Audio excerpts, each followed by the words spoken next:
Hello, and we welcome you to our 8th Thoracic Surgery Clinics podcast.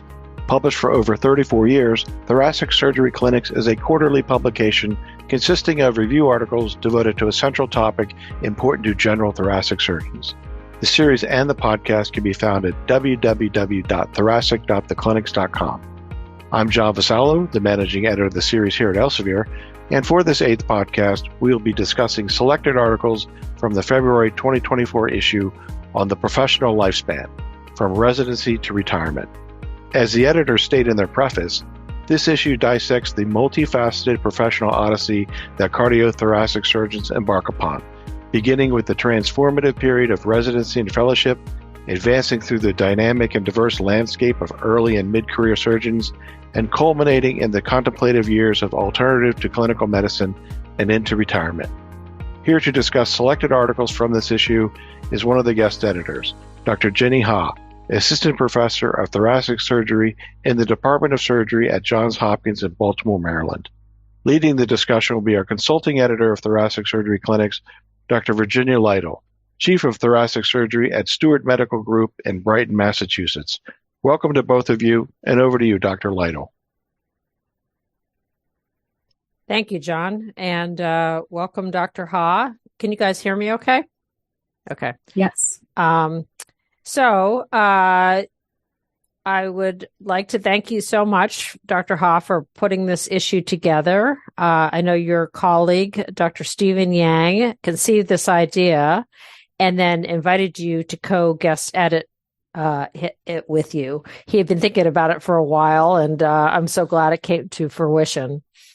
So, as also summarized in the preface, the issue is a scholarly exploration that intricately navigates the journey. And as you know, it is quite a journey. So, during our long but fun journey, we, like many medical trainees, don't learn about a lot of these topics in this issue, including financial planning. We don't learn about the promotion process when we start our job. And we certainly don't appreciate, at least most of us don't appreciate, the value of eventually retiring.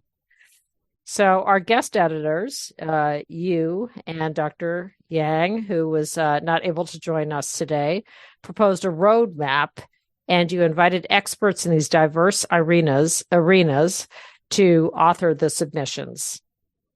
So, Dr. Ha, thank you again for co-guest editing. We could have discussed many wonderful contributions from our invited authors, but I have some questions for you about several selected topics from the issue. Before we get started with those questions, however, I'd like to ask you, since you finished training relatively recently, and now as a young faculty member, do you think the process is evolving? And have you had a good mentor to make sure you start down the road on the right foot? Well, I just want to first start off. Thank you for inviting me to participate in this volume and allowing me to join on this podcast. I learned quite a bit from this experience. But yes, so I've been a thoracic surgeon for about 6 years. And in my short time period, I do see a lot of evolutionary changes within our field. And I think that's due to a number of reasons and different factors. I think one, for example, is advancements in surgical techniques and other technologies. The introduction of VAT surgery and robotic surgery has transformed our field, and patients are greatly benefiting from these less invasive techniques. However, these new techniques do require revamping and the development of new training paradigms and how we assess for competency and mastery of these techniques. And for example, when I was applying to cardiothoracic surgery fellowship, robotic surgery wasn't as widely available and adopted, but in my short career, it's already been used in almost every hospital system for various procedure and has been incorporated in our training programs at this time. So within our own program, we've been forced to develop a robotic curriculum and then figuring out how do we teach this and how do we assess if our trainees are competent to do these types of surgeries. So those are sort of our next set of questions that we have to answer. I think another factor that contributes to the changes in our field is sort of the increasing multidisciplinary aspects of patient care. We're finding that we're increasingly having to collaborate with pulmonologists, medical oncologists, radiation oncologists, cardiologists, to provide comprehensive care for our patients. And patients' diseases are becoming more complex. And this way, we hopefully will ensure that patients are getting individualized care and the best care tailored specifically to their needs. Given the increasing complexity of diseases and new technologies and techniques, I think subspecialization is becoming an increasing change in our field.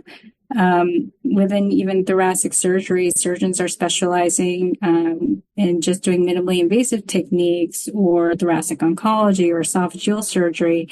And within cardiac surgery, there are people who are focusing on just heart failure or, transplantation. So I think that's been a little bit of a shift, but it allows for people to get better care, especially when it's challenging, complex diseases, and delivering high quality of care for those patients. Another unique challenge in our field is the increasing use of quality metrics. There's a greater emphasis on measuring and how do we improve outcomes within our specialties and tracking things like mortality rates, complication rates, length of stay.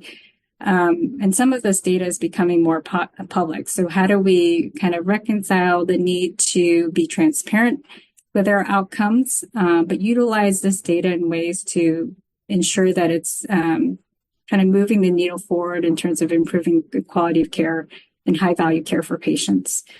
So I think these are sort of the major changes that I've seen in my short lifetime. And Dr. Yang and I have discussed this about some of the changes that he's seen in his sort of longer career.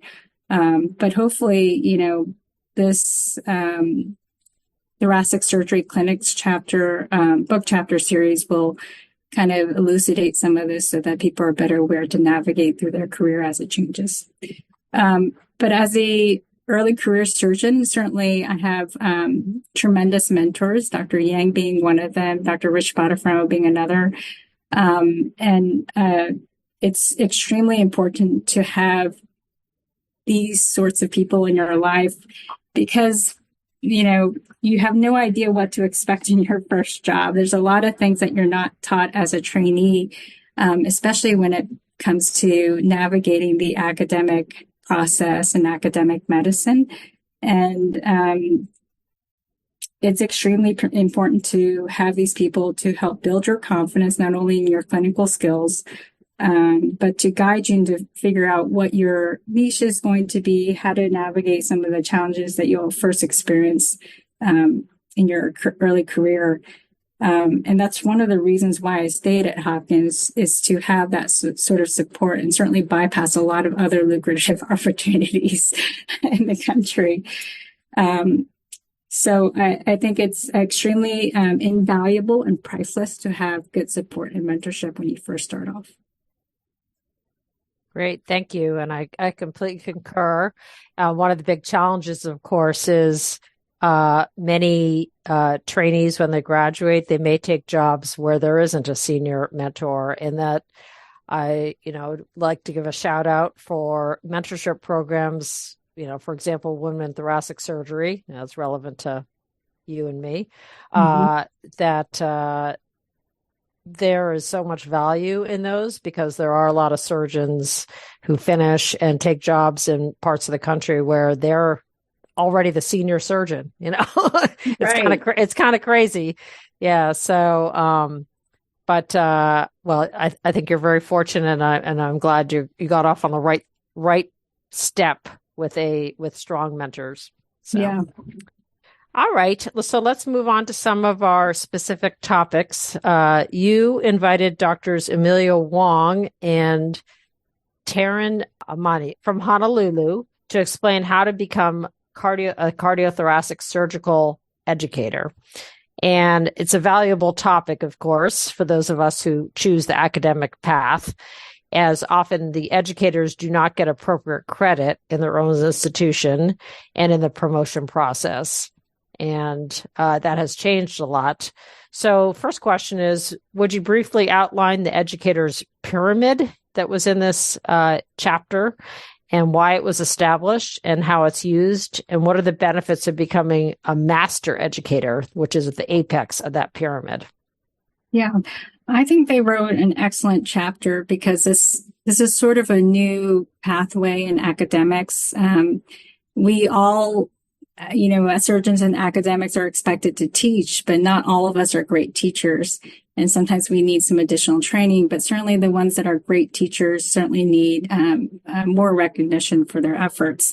But the educator's pyramid serves as a framework for recognizing and advancing the role of educators in academic medicine. It was developed by the Association for Surgical Education, and it addresses the commonplace issue of educators not receiving proper acknowledgement for their efforts within their institutions and the academic promotion process. And the pyramid nicely outlines the different levels and the different criteria that are needed to progress within those levels.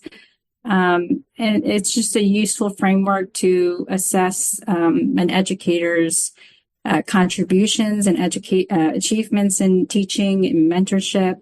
Other additional things to consider are curriculum development, leadership within education, and of course, generating scholarly activities related to education. It's a structured pathway for educators to advance in their careers and get promoted within academics. Becoming a master educator within this framework really is the apex and is the highest level of proficiency, and is considered a person that gives sort of the largest impacts in their educational endeavors. But it requires a sustained commitment to educational efforts, excellence in teaching, continued innovation in educational methods, and continued demonstration of leadership within the field of education. There's a lot of benefits to being a master educator. Having that title, you certainly are recognized for your expertise and contribution to education within your institution, and hopefully sort of for the broader academic community. Having this title is something that helps you with your promotion and tenure process and helps you to gain other leadership positions within academic institutions. And then the process of becoming a master educator is just a form of continued professional development. It helps to sharpen and build your skill set as an educator, and many people, of course, benefit from that. And then as a master educator with that title, you have the ability to really influence and shape the future of surgical education. And career development, curriculum development, and also hopefully develop programs for faculty development. But really, that pyramid is really a nice framework to understand the different levels of being an educator and how you can get yourself promoted within this pathway.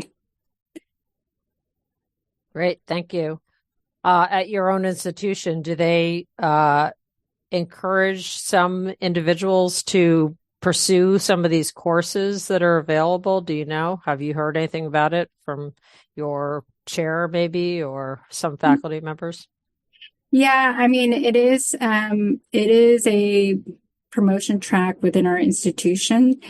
But the funny thing is, it's not clearly outlined how you navigate this process. It was still somewhat opaque, and a lot of it is talking to other people who've been successful in that process, and checking in with them, getting mentorship through them to make sure that you are doing sort of the right things to progress along that pathway, and of course documenting and doing the coursework that's needed for it.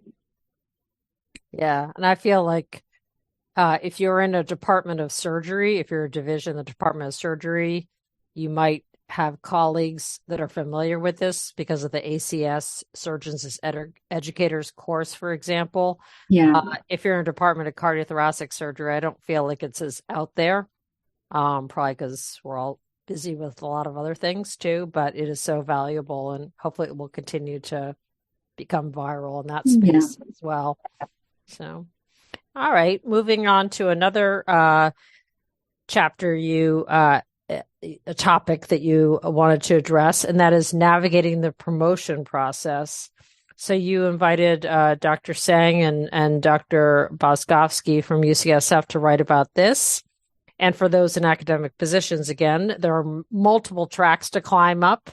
And when starting a new job out of training, basically, I think this is common amongst most institutions, but if you have one publication, then you can get a position as an assistant professor of surgery.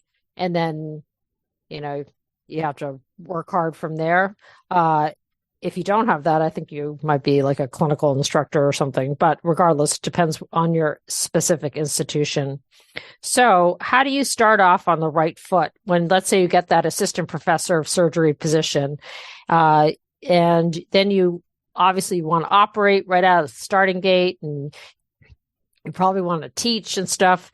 And the next thing you know, 5 years have passed and you're like, oh, I want to put myself up for promotion for associate professor.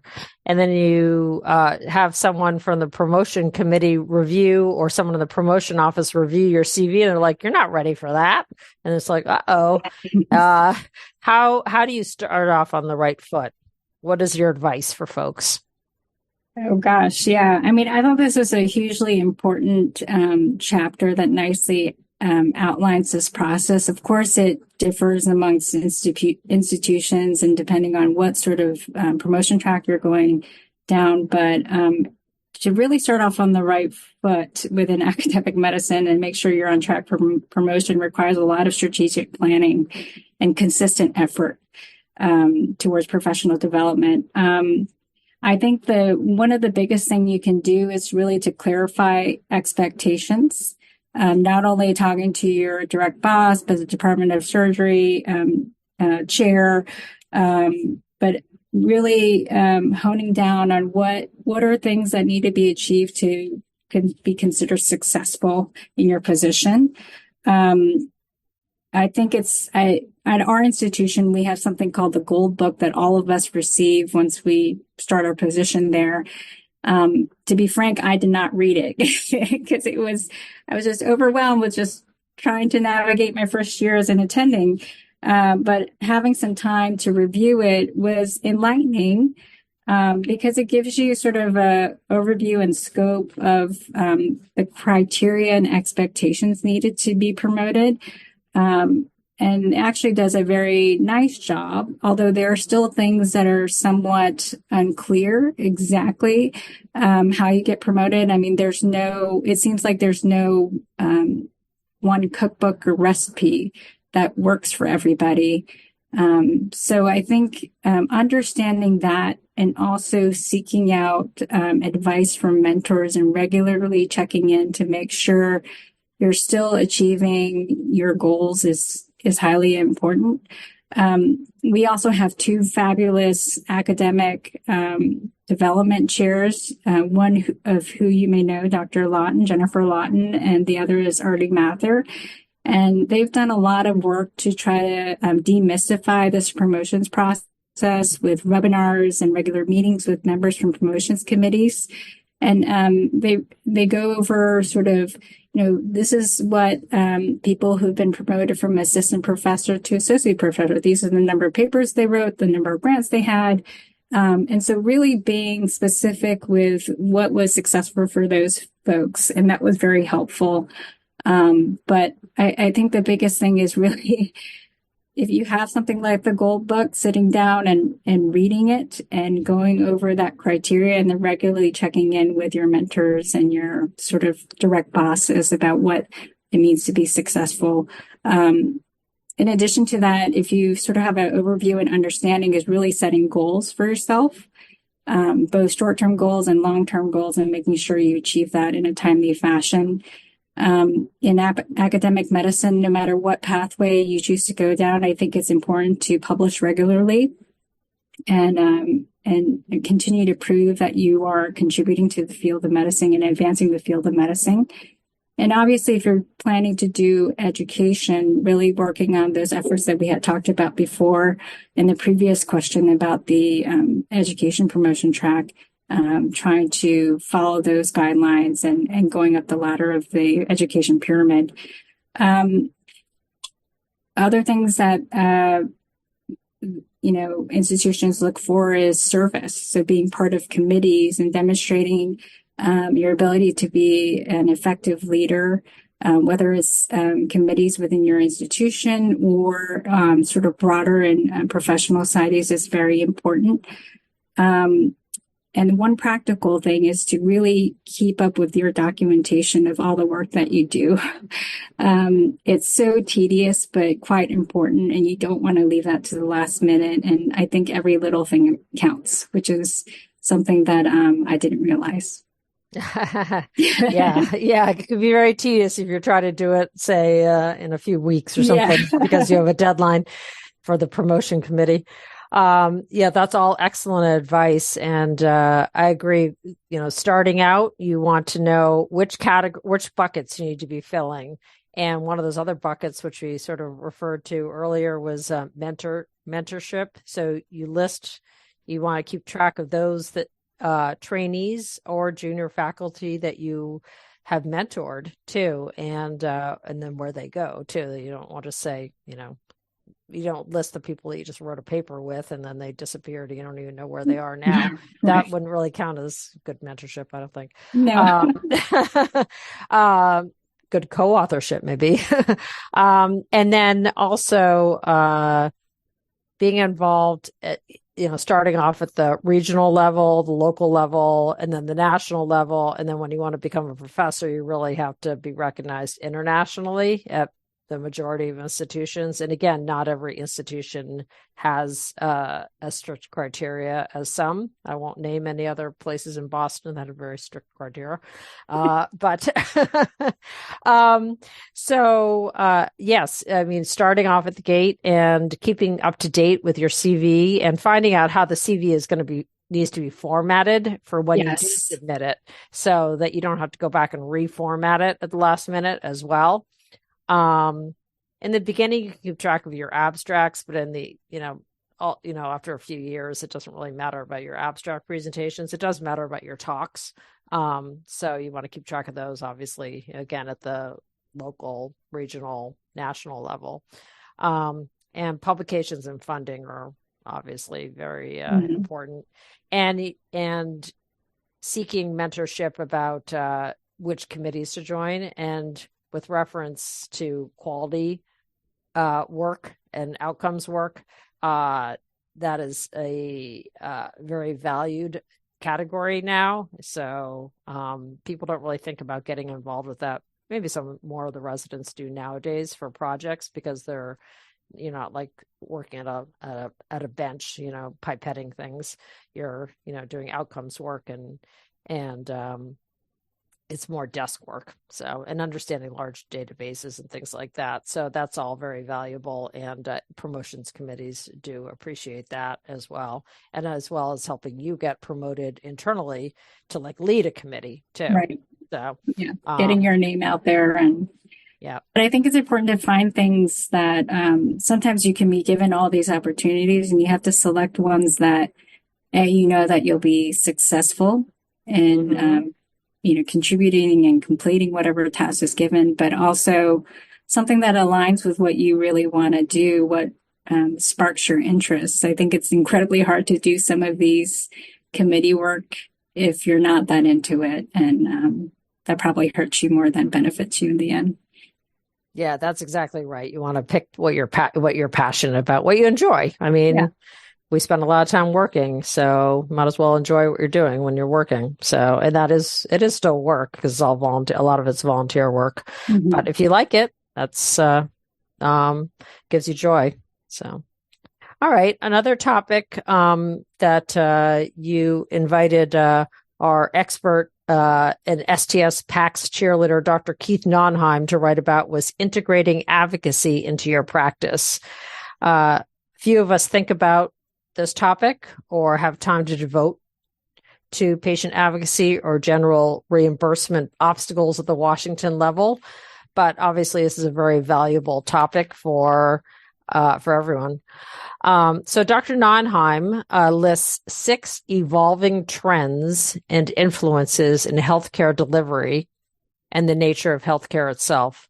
Would you mind just giving us a little overview of those 6 trends that he referenced, and as they're not going anywhere and will continue to evolve and impact our practices?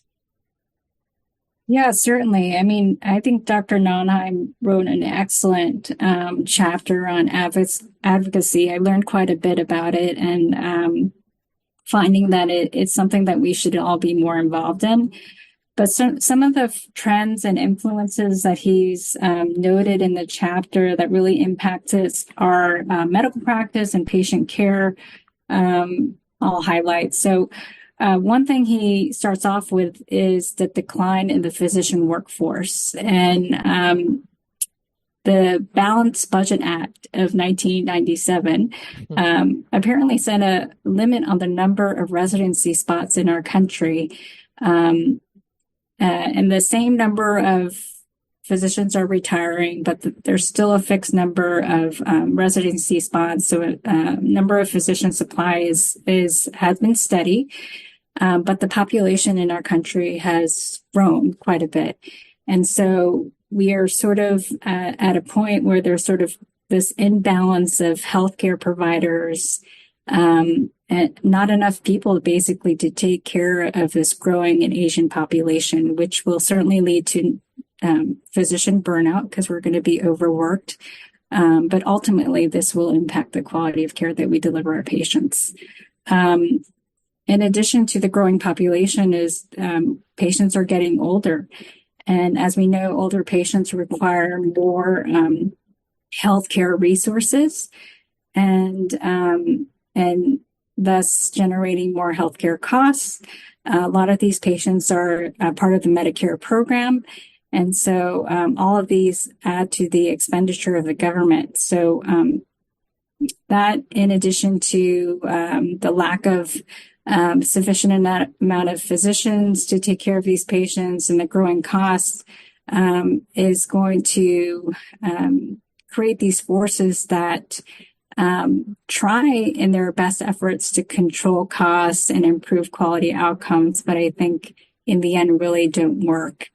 Some of the things that he also talks about in terms of the growing cost of healthcare includes the consolidation of a lot of healthcare systems, and that was sort of an effort to hopefully use the economy of scale of larger hospital systems to have to eventually decrease cost for patients, increase access for patients, but it really hasn't panned out. And the people who run these hospitals are less and less of them are actually physicians.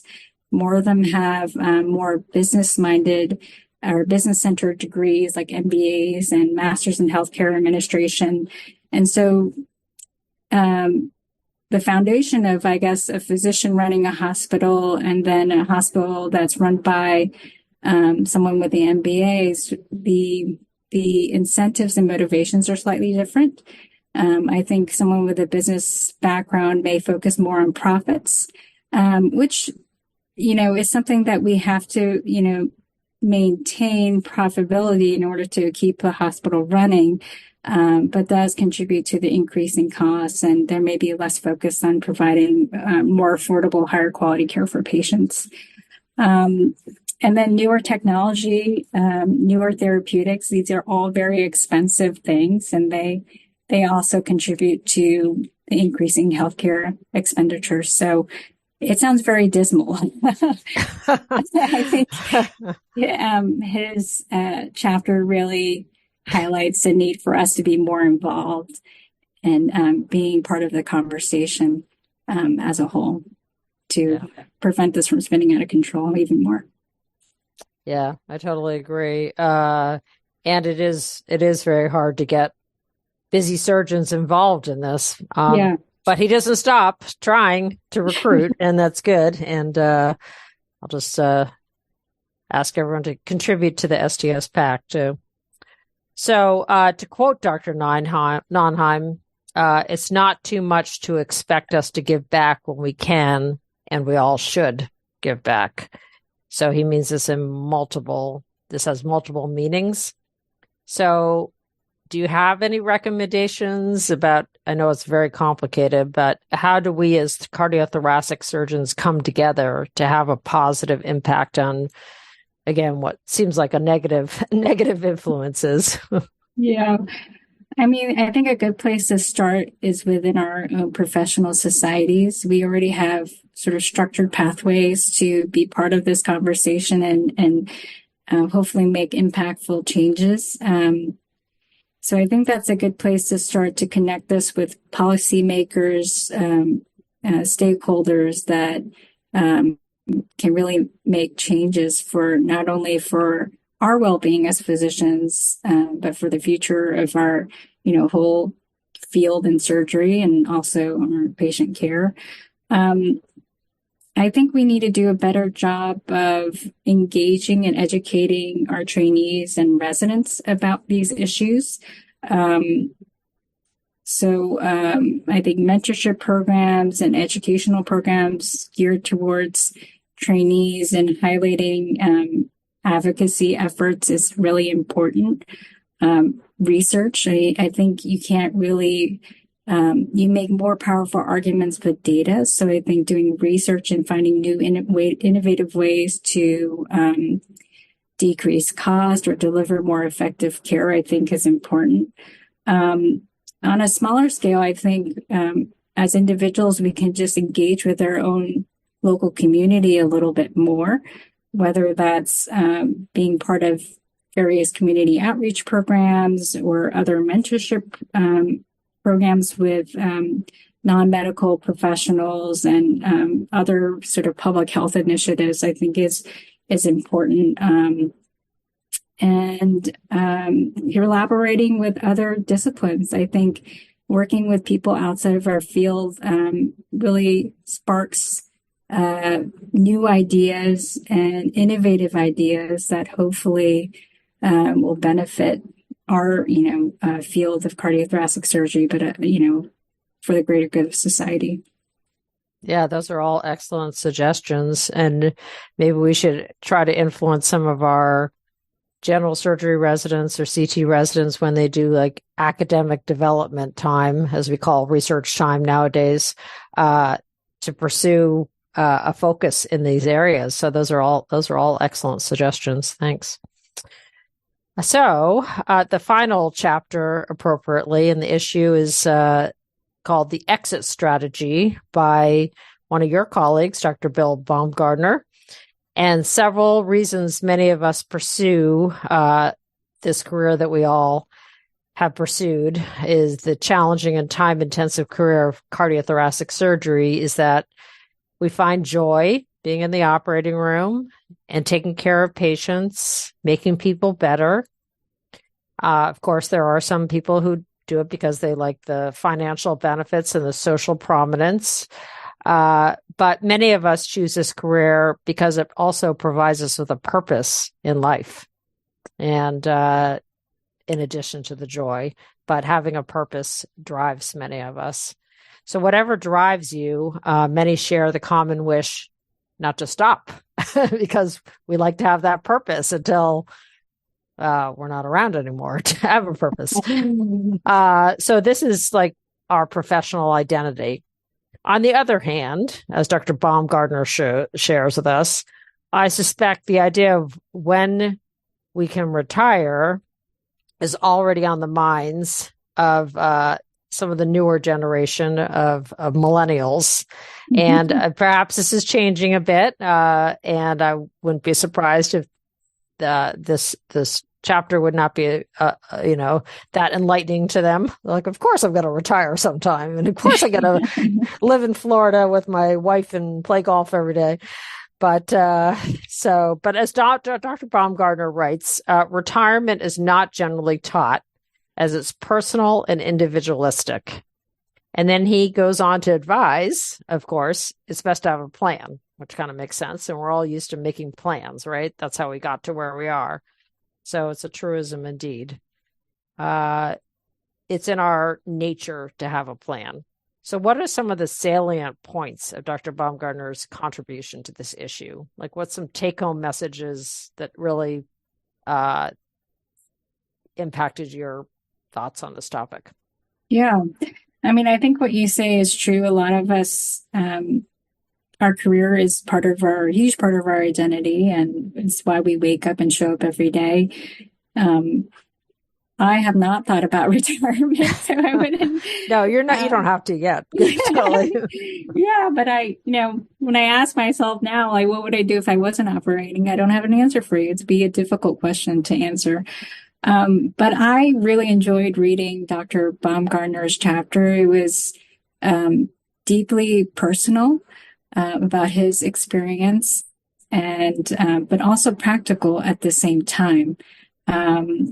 I think some of the practical advice that he provides is really about sort of the financial side of things. What to expect. You no longer have this regular income.